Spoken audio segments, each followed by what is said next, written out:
Hey, this is Rakim, EmacsCast episode 7. It's funny how I made the first 6 episodes in maybe a month or so, and then it got some traction, and I started this Patreon page, and now people support me with some money for each episode, but I haven't published any episodes after that, as if having cold feet or, having this additional responsibility. But it's mostly just a bunch of coincidences. I want to start this year with this episode of answering a few questions I got. First of all, thank you for all the questions and emails and tweets. I do get quite a lot of correspondence from you guys, considering the naturally limited audience of this podcast. So, in terms of percentage, the audience for EmacsCast is quite vocal and quite active, and this is amazing. Thank you. I thought I'll just keep getting these questions as long as I do, and from time to time I'll have a kind of a QA episode. This is one of those. It's actually based on just a couple of people, but one of them asked several questions, so that's worth the whole episode, I think. Before I get into it, I want to share my plans for the following episodes and ask you for more ideas and feedback. So I lately got back into Lisp and Clojure, and I thought I could talk about the way it works in Emacs, the development environment, the whole suite of extensions that make writing Clojure code easier, and it's both Clojure and Clojure script. And it's basically Cider and a couple of more extensions, but it's a really nice experience, and I wanted to share it one way or another.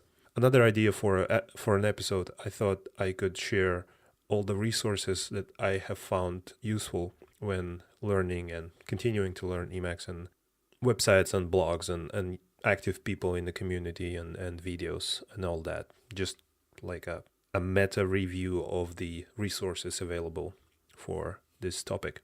I thought one of those resources is the official manual, this big book that's available as a free resource on the website as a PDF, and you can also buy a thick physical book. You can actually get, if you pay $50 more, you can get a physical book with Richard Stallman's signature.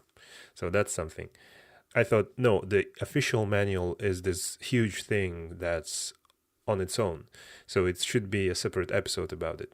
I haven't finished reading the official manual yet, and I'm actually waiting for my order to come. I hopefully get this thick book because it just so nice. It looks nice. Of course, you can read it all for free, and it's actually faster to find stuff in the browser. But I kind of want to have this book in my paper library. So once it comes, I hopefully finish all the remaining chapters from paper, and then I'll have an episode of EmacsCast all about the official manual. Another idea for an episode is Evil, the Vim emulation layer for Emacs. It's a big ecosystem, it's a big thing in the Emacs world, and it's one of the things that makes Emacs community grow, because many Vim users switch to Evil and, well, coincidentally switch to Emacs. Because of that, I don't have much experience with it, and I'll talk just a bit about it in this episode. But then I thought I'll just make an experiment, and I'll try to switch to Evil for maybe a month or so and see how it goes, and then share my experience. I did use Vim shortly in the past, so it should be fine. Another minor idea, I'm not sure if it should be a separate episode, and it's quite limited because I want to talk about macOS builds. There are multiple builds of Emacs for macOS, and each has pros and cons, and let me know. Actually, tell me if any of those are interesting to you. Tell me if you are a Mac user or a PC user. I just want to know more about the audience so that I can tailor down these ideas. And of course, if you have any other ideas, or you just want me to talk about something, or you maybe want to share something, maybe you have like a story or something that can start a topic for an episode, please let me know.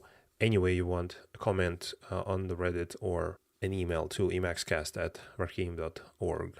Okay, let me open my main org file. So I, of course, do many things in org mode, and I store most of the notes and text and code snippets and whatever and keep my journal. And I've tried using org for to-dos, but decided to get back to Things, which is just a nice macOS app. So I don't do GTD or agenda view or anything like that in org. It's just for text and nicely structured text. And as you would expect, when I started it, I said, okay, well, I'm going to have these multiple files. I'll have a journal file, and then I'll have a, back then, to-do file, and this snippets file, and, just about 10 files in the org folder. And then to navigate between them quickly, I could, make a Git repository inside so that I can quickly switch to it using projectile, because now it's just another project on my system. And then within the project, I can switch between files. So that's nice, but then just have multiple files. And often you need to have two files open at the same time. And it took me a while to realize that there's really no good reason to have separate files for these things. So now I only have one called main.org, and it has everything. It has just my regular notes. It has something for this project, for all the other projects, and those are just subtrees. And the good thing about org is that you can what's called narrow down and kind of just see a subtree, some subsection of your text as if it was the whole file, and you don't see anything else. You cannot scroll up, or it like simulating a file which is a part of your file. And this is a great feature because this is how at least my mind works. I focus on something and I want not just hide everything else, but make it inaccessible. So now I have this EmacsCast subtree open in my main.org, and it seems like this is a EmacsCast file, but it's still the same huge main.org file. And this feature of narrowing down and seeing just a small thing, it goes deeper in org because, well, if you write a code snippet, there are different types of subsections you can have. There's a source code subsection, there's quote, there are others. You can, of course, create your own. But once you have a subsection, let's say for a code snippet, you can actually hit a key binding and open it in a separate buffer as if that was a separate file, and just edit, work on that file. You can enable different extensions for that buffer. For example, something for that particular programming language that you have a snippet in, and just work with it as if it was a separate file. Then hit Ctrl+CC, I think, and it just goes back and saves everything. You can do it with any selection now. So I really like this feature, and I do it a lot when I write, let's say, tutorials or online courses. I have some text, and then I have a code snippet, and I want to work on this code snippet because it's a small program. I want to, first of all, work on it as if it was a separate programming project. I don't want to work with it as text. This is a program. And I want to have this isolated, another space for it. And this is just a preference because many people don't find any problems writing wherever, but I kind of get claustrophobic. When I'm writing, I want a couple of more empty lines before and after the place where I'm writing. So I often found myself just having empty lines and then deleting them. But with something like narrowing, I can just have it in a separate buffer. So now I have not just empty lines, I have nothing around that text. I said on Twitter that this is a great feature, but I would love to have something like this everywhere, not just in org files. And of course, there's an extension for that. You can just select some text and hit it key combination, and this text will open in a separate buffer as if it's a separate file. Then you do anything with it, hit save or Ctrl+CC as well, and it gets pasted back. And that's just perfect. That's the way my brain works, and this is perfect. So that was unrelated to whatever I'm going to talk next. I'm just seeing this EmacsCast subtree open, and it's nice and limited, and I see nothing else. And I see a bunch of questions from a listener called Ronak. That's a cool, epic name, I should say. I hope I pronounced it correctly. Ronak says, first of all, I'd say that the podcast was amazing. I share quite similar opinions with regard to Emacs and open source software in general. Thank you, Ronak. Ronak continues. I have a couple of questions for you. To give my background, I've been using Emacs, my personal config, and also Spacemacs for 2 years now. I find Spacemacs to be bloated. I like getting under the hood of Emacs for customization. This thing I hate about my personal config is that sometimes, due to evil mode, some key bindings don't work as they are supposed to. I need your suggestions for the following. First, what is your opinion on the evil collection packages? I want to use it to fix my bindings issue. I guess you have more experience using Evil and whatever comes with it than me, because I only used it for maybe a week just to test things out. I never use it for full-time work. And also my opinion is a bit skewed towards the dislike for model editing in general. I don't think it's a good idea for many occasions. And I'm trying to be mindful of this tendency among developers, among, well, technical people in general, to over-optimize. Well, let me put it this way. Just a few weeks ago, I read an article by someone who is a programmer with decades of experience. And he says, I have these decades of experience, but I have nothing to show for it because most of the work I've done is for clients, and most of that work is actually not there anymore. It's just gone. The websites and products are gone. The companies are gone. I haven't worked on many side projects.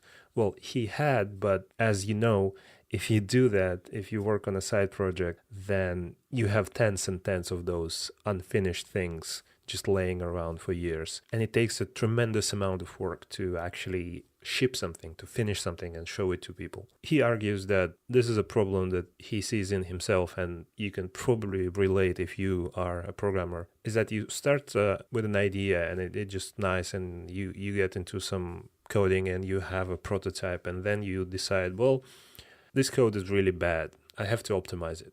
I have to make it nice.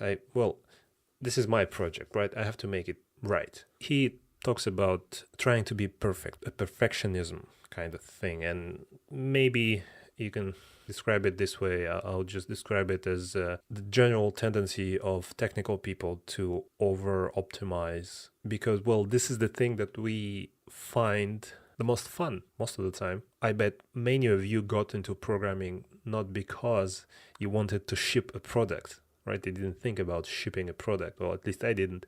I thought about writing code, fiddling with computers. And if you keep doing it, if you work on your side project, but keep tuning the database connection and changing frameworks and refactoring your code, you're not getting closer to shipping. You're not getting closer to a finished product. But you are having fun, kinda. Well, it might seem from distance like you are angry all the time, but this is the thing that made you love computers, probably. Why am I talking about this? Well, this is also relevant not in code, but in tools we use and in tools we tune. And the whole reason this podcast exists is that I found it nice and interesting to fiddle with this text editor.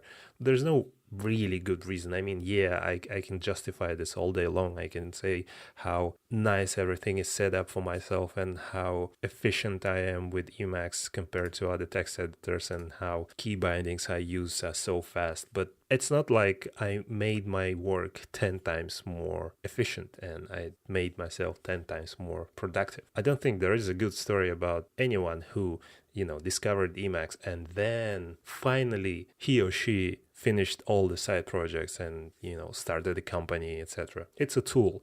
It works. It helps. It gives you marginal improvements. And with something like model editing, the whole premise of model editing is there are two things that are both related to efficiency. It's just speed and kind of efficient text language, the language of text manipulation. So instead of just using arrows, basically all you need to edit text is all those letters and then arrows and a delete button, and you'll be fine. You can write anything you can write in Emacs and Vim and in Notepad.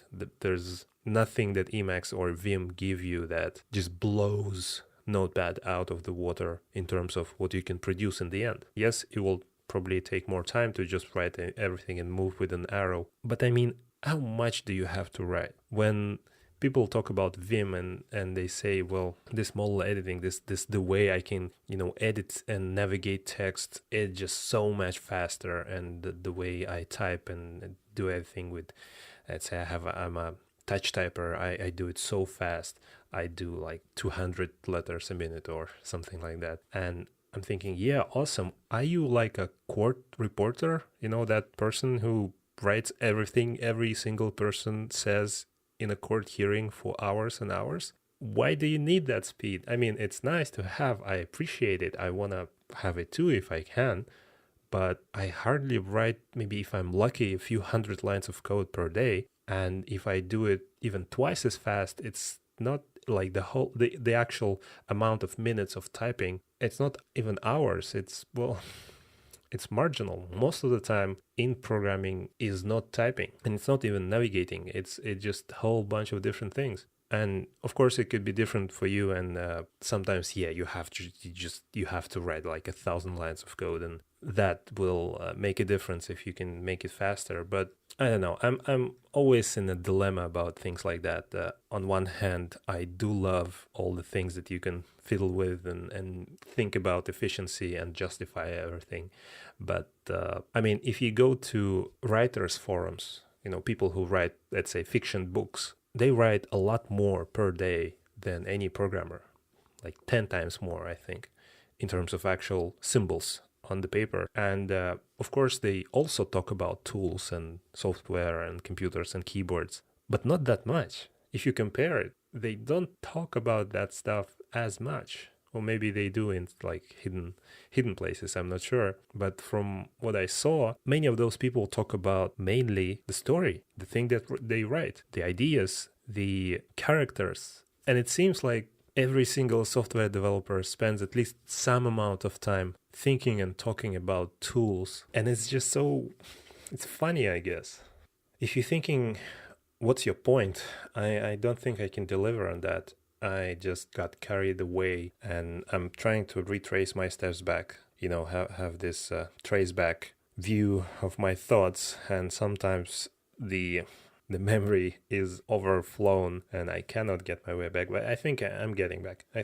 So I was talking about Vim and model editing. The reason I don't buy into model editing is that for me, it's just not worth it. If it's nice and if you like it, if you enjoy it, there's nothing I should even say. Do what you like. That's it. Especially if it's something useful. But, and I guess this is not for Ronak, because Ronak seem to be a model editing Vim style user anyway. So Ronak is probably enjoying it. But if you are thinking, I don't like Vim, but those, experienced developers say you should get into it at some point, and you like real developers use Vim, just forget about it. It's not worth the time. I mean, listening to those people, not worth the time. Try it. If you don't like it, don't use it. So anyway, that was the decision process for me at some point, because at some point I was affected by those opinions that I felt kind of second class by using Sublime Text, which is just everyman's regular newbie editor, and people saying, yeah, but at some point you gotta switch to Vim. And I was thinking, oh man, I wanna be like them. I wanna be in the the high leagues. But I don't like it. I don't enjoy it. But well, they promise it will worth it. But I don't know. Now I just don't care.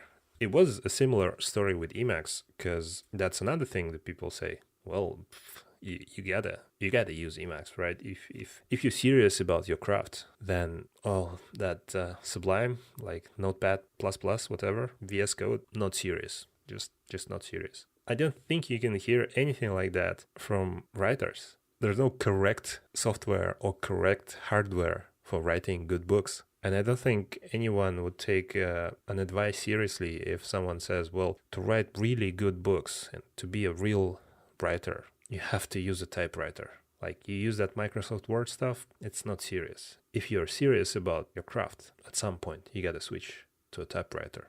And that's just ridiculous, right? The question was, what is your opinion on the evil collection packages? And I guess I bloated this out of proportion just because I don't have a good opinion on it, because I don't have a good experience with it. If you are trying to fix your binding issue by adding more packages, I honestly, without experience, but I'm honestly thinking that's an endless battle. From what I know and from what I heard, it's never going to be perfect. Evil is a great package and it's super high quality. Some related packages are really good also, but it's always going to be an artificial level on top of Emacs. It's always going to be leaking. So the underlying native Emacs will always be leaking. And you will always find those places where you kind of get disenchanted. Oh, this is not really Vim. This is something where it doesn't work. If you want it, then I don't think you should listen to me and say no to that. If I were you, if I was in a position that I like Emacs, I want to use Emacs, but I want to use Vim key bindings, then I would limit this to text editing only. So I wouldn't even try evil packages for everything else. I know it's more cognitive load, like you have to kind of live in two worlds, but by limiting one of those worlds, you at least have this leaking problem. So I would use Vim just for text editing. Other key bindings, other packages, even going into the mode line, I wouldn't want to use Vim key bindings in the mode line. I would just use native Emacs. And by doing it, I think I'll keep myself sane, because other choice is you got to keep working all the time on maintaining this quite complex system. So if you just go to Reddit, there are a bunch of discussions about evil, and this opinion is shared by many people. But yeah, that's what I think about evil. Question number 2 from Ronak is, should I permanently switch to Doom Emacs? I don't think... Oh, sorry. I'm not sure if you heard it. It's a nice sound, but it's my lamp. And when I talk, I sit in front of my computer. There's my microphone on the right and the lamp on the left. And I move my hands a lot. Even right now, I'm moving my hands. Can you hear me moving my hands? And I often touch my lamp, my mouse, my microphone. So sometimes I'm in the middle of a heated argument with myself, and I hit my microphone really hard. And in the recording, sometimes it's hard to, I forget about it, but then I hear, oh damn, this is just ruined, and I have to fix it. But with the lamp, I decided I'll just keep it. If I do it, then it's fine. It's a nice sound. So I don't think you should permanently switch to anything. Again, I'm not sure if this is helpful to anyone, but I found it helpful for me, always comparing our industry and our craft to other industries and other people and other professionals. Of course, it's not a one-to-one connection. We are not writers. We are not doctors, right? We shouldn't do as they do. But just to put things into perspective, I always try to compare ourselves and the questions we ask and the advices we get to other professionals. So let's say one writer asks another writer, should I permanently switch to Microsoft Word? I've been using this Apple Pages for a while. I wrote 2 books in Apple Pages, but now I'm thinking maybe I should permanently switch to Microsoft Word. And I guess the other writer would say, what? What are you talking about? I guess you can try, but permanently, why? So I'm not sure what you meant by permanently. I'm guessing you didn't mean for life, forever. But I know what you mean, probably because it seems like you are somewhat tired of fixing things that don't work and break. And you also find Spacemacs bloated, which I agree, I also find it bloated. In this regard, Doom Emacs is excellent. It's like the best of 2 worlds. It's not bloated, it's super fast. It's still a nicely done collection and configuration of Emacs, and just imagine how many thousands of man hours went into perfecting it. I don't think I or you or any single person can do that much because, well, first of all, the guy who did it is really talented. It's not that he's better than everyone else, but he had a good start, but then it's also an open source project, and so many people use it and so many people report on bugs and things. So I don't think I would ever get to this level of perfection with my personal config, but my personal config is really simple. What I would do if I were you, I would just switch and I set a limit for myself. I say, I'm going to switch to Doom Emacs for 2 months or something. And those 2 months should, of course, be not your off months. They should be filled with work, and you should actually use it for your whatever you use Emacs for. And then see, and then just have this kind of evaluation session where you put maybe on paper all the pros and cons you found. I still think the best way to use Emacs is to try all those and in the end build your own config, because anything you see in Spacemacs and Doom Emacs and other packages and configs, this is the beauty of Emacs, you can get into your config. It will take some work if you want to, isolate things that you like, but in the end you might be super happy because you'll get the best of the worlds available. But if you really want to have this cohesive, nice, evil experience.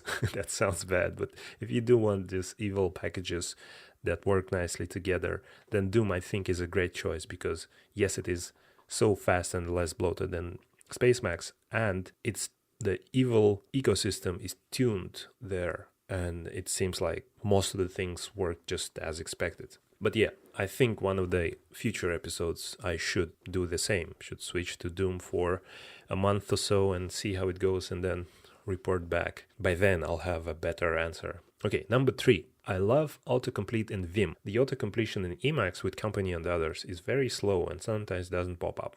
How should I fix it? Oh yeah, company is okay, but it is much slower than anything I've used before in any other editors, including Vim, including Sublime, including even VS Code, I think. There are ways to tune it. If you just Google, there are always, Stack Overflow and Reddit answers. There are few settings you can set and make it faster. There's also built-in company diag command. So if you just, metax company diag, it will show you what backends are being used at the moment for this open buffer. And it could be that because you have many packages enabled, company uses multiple backends, like maybe 20 backends. That would slow things down a lot. Another thing, which is probably not what you mean, but by default, it has quite a big idle time, meaning this delay between you type something and it pops up. And it feels slow because it feels like it's been loading for a second, but it's actually just a setting. I think by default, it's a second. I tuned it to like 200 milliseconds, I think, and that's just almost instant, and that's perfect. So maybe that is part of the problem. Also, if you do have quite a complex configuration, then do try the built-in profiler. It will show you how many resources autocompletion took. So it's really easy in Emacs. You just start a profiler by, I think, profiler start, then do something, then say profiler report, and choose both CPU and memory report, and it will show you what thing contributed to the performance of Emacs during that time. So if you just open some file, start a profiler, and then start typing to invoke the company mode autocompletion window, and then do the profiler report thing, then you will see that company mode took certain percentage of the CPU time used by Emacs and certain percentage of the memory used by Emacs. It's a tree, so you will see what sub-processes company mode used and how many percent those took. You might see that some backend, so maybe some particular process contributed to the slowness. And then if something stands out, then either explore it on your own or Google, because chances are something common makes company mode slow and someone already solved this somewhere on the Reddit or Stack Overflow or somewhere else. For me, I use just a few number of backends. My whole configuration for Emacs is getting smaller, and I like it. I want it to be as close to vanilla Emacs as possible because that thing is fast. But with the small amount of backends, small amount of settings, and the short idle time, company mode is quite fast. It's okay for me. I'm using it, and I don't see a problem with it speed-wise. But there are problems. I lately try to get into code streaming, those Twitch live stream coding sessions. And I was doing some ClojureScript development live on Twitch. And of course I used Emacs, and I made the font in the window larger so that people viewing can see better. But that totally broke company, because if you get to the end of the line and the company mode is invoked, then this menu of autocompletions just breaks into multiple lines, and it's ugly and it's not usable. So it shows how this thing is actually a non-native thing in Emacs, because it's not something built in. It's just a simulation popover text kind of thing. And if you change the underlying font size in certain conditions, it just breaks. Number 4, Vim is quite snappy when it comes to opening files. Can I achieve the same snappiness in Emacs? If you are opening files with Emacs when your Emacs is closed, meaning you're launching a new instance of Emacs when opening a new file, then the actual opening of the file is probably not contributing much to that time. it's everything else. It's your Emacs loading or your packages loading or your configuration, etc. So maybe it's a question about just Emacs loading, and that could be solved by using Emacs as a client. And if you just Google Emacs server client, then you'll find quite a simple way to make Emacs run as a daemon, basically run as a service on your operating system, hidden, not having a visual app anywhere. But the process of Emacs will be running all the time. And then when you open a file in Emacs, it will just basically run Emacs. It's not running a full-blown complete Emacs and loads everything.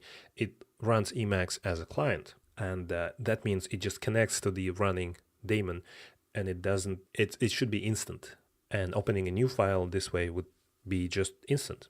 There are caveats to this, and I'm not using it really, but that's also another topic for another episode. So yeah, let me write this down, because so one of the ideas was Doom Emacs, and another idea was daemon.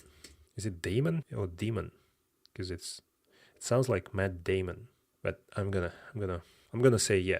Run Emacs in Matt Damon mode. That's the way to go. Maybe you are talking about the actual process of opening a file.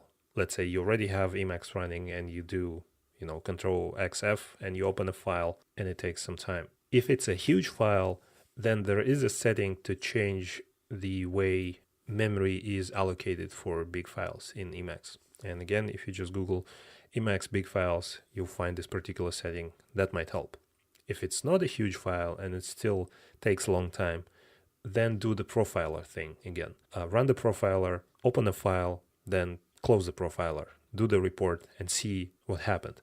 Chances are this is some file that brings multiple packages. Multiple packages are enabled when this type of file is opened. Maybe even something like, if you open a file within a Git directory, maybe you have something like projectile, and it does indexing and caching, and it's also a source code file for a particular programming language, so it brings one or two minor modes for that programming language. There's also company, of course, that might do something behind your back by indexing text or anything. So I would also, with any problems with the speed, first thing you do is try the profiler and see what package or what process contributed most to the thing. With vanilla Emacs, I don't think it's any slower than vanilla Vim. It's quite snappy. Once you have just a few packages, there's a limit. With the useful amount of packages, Emacs is, I think it's gonna be slower than vanilla Vim, but that's the price to pay. Okay, and number 5 is actually related to that. That's a final question from Ronak is, do you have a couple of tips to make Emacs blazing fast? So I'm just gonna reiterate, steal something from Doom. Doom has a particular interesting way of initializing. And if you try Doom, the first thing you'll notice is how fast it loads, even though it has like so many packages. There is an excellent explanation of what happens by the author on the GitHub. I'll link it in show notes. And he describes all the little tricks he used to make his Emacs run so fast and load so fast. And some of them are quite unusual, like saying no to package.el, the built-in package management extension. It's probably not something you would consider on yourself, like how do I make Emacs faster, disable package.el and do the package loading elsewhere. But that's something that contributes a lot to the launching time. Another tip, and I'm repeating myself, is the profiler. First, I would just see how your Emacs loads, and just look at it, maybe even time it, and then launch Emacs with the Q flag. Load nothing, just launch vanilla Emacs. Or, you can just delete or rename your Emacs folder and run Emacs. It will just launch as this default ugly gray bar thing, and see how faster is that. Have that as a baseline. So I'm always amazed when my config breaks and there's some error and Emacs then launches in this default mode. I'm always amazed how fast it is. It's just so, it launches instantly, everything is instant. I always want to get to that. I can never do it with the amount of packages I use. So this is why any chance I get, I try to cut something from my config, even though the whole idea of Emacs is, extensibility. And it's funny that you want it to be less extended. I would always compare to vanilla from time to time, and sometimes you get used to your speed and then just try vanilla and think, oh my god, mine is actually slow. I would also ditch as many bells and whistles as possible. When I started, I was, looking for the perfect color theme and a perfect power line and some fringe niceties and stuff like that and number lines, etc. But ditching all those helped a lot. And I don't think like a nice power line is something that I really need. I just, for some reason, want it to be this thing of its own, but the default one is just fine. I enjoy it. I like it. So again, I don't think you should ditch anything that you enjoy. Like you like something, you like looking at it. Maybe first try to optimize it, try to Google how that particular extension or theme or mod line or something could be faster. But if you don't really care, if you care mostly about speed, then ditch as much as possible. Consider changing some of the extensions that you use. If you use, for example, like one of the things that is quite slow is the built-in git grep. So if you use something like projectile and if you want to search the contents of the project, so of multiple files, I think by default it uses git grep and it's fast enough, but it's not really fast and it's kind of slow on big projects. Switching that search backend to AG, the Silver Searcher, or probably the fastest one right now is rip grep. That would make things much faster. Also consider switching from Helm to Ivy if you use Helm. This might make things faster since Ivy and Council are much leaner packages. Another thing where I'm gonna repeat myself is the server. Try to use Emacs in the Matt Damon mode and use Emacs client to actually run Emacs. That will of course affect the loading time only. It will not affect the runtime. And something that I learned the hard way is Linum mode. I think it's built in. It's just the way to enable line numbers. And of course, I was amazed how could a text editor, a code editor, not have line numbers enabled by default. What kind of editor is this? And of course, I need line numbers, right? Because, I need to see line numbers, I guess, but it turned out the thing is really slow. So if you just disable Linum mode, I promise you it will make Emacs faster. But then I thought, I need line numbers. But after disabling it and living with it for weeks, only a couple of times I needed to actually see the line number. And it was because I needed to go to a particular line. And then I realized this is the only reason I needed line numbers. And to go to a particular line, I don't want to see it really. I just want to get there. So you just use a key binding to go to line, and that's it. So it turned out for me, I don't really need line numbers. So disabling it wasn't an issue. But if you really do need line numbers, then use another package called endlinum mode. There are a few more, but all of them are faster than the built-in linum mode package. So yeah, do that. Of course, if you Google, again, Emacs faster or make Emacs faster, you'll find a lot of tips and a lot of settings and a lot of ideas to make Emacs faster. If you just do that, half of them will be about this Emacs client, Emacs Matt Damon. All of them are the same, so they're not really talking about runtime. So you can use this Google magic of excluding search results by saying exclude, I guess you can say not. That's an operator available in Google. So not Emacs client or not Emacs daemon. And you'll find a bunch of tips. All right. Thank you so much for listening. Thank you, Ronak. And thank you to my patrons who support this podcast with their money. I will see you later, hopefully in a couple of weeks. And we'll talk about one of those topics that I shared in the beginning. And of course, keep writing whatever feedback you have. See ya. This episode was made possible by wonderful patrons. Thank you Alex Koval, Fritz Grabo, Kent Ortel Johnson, and others.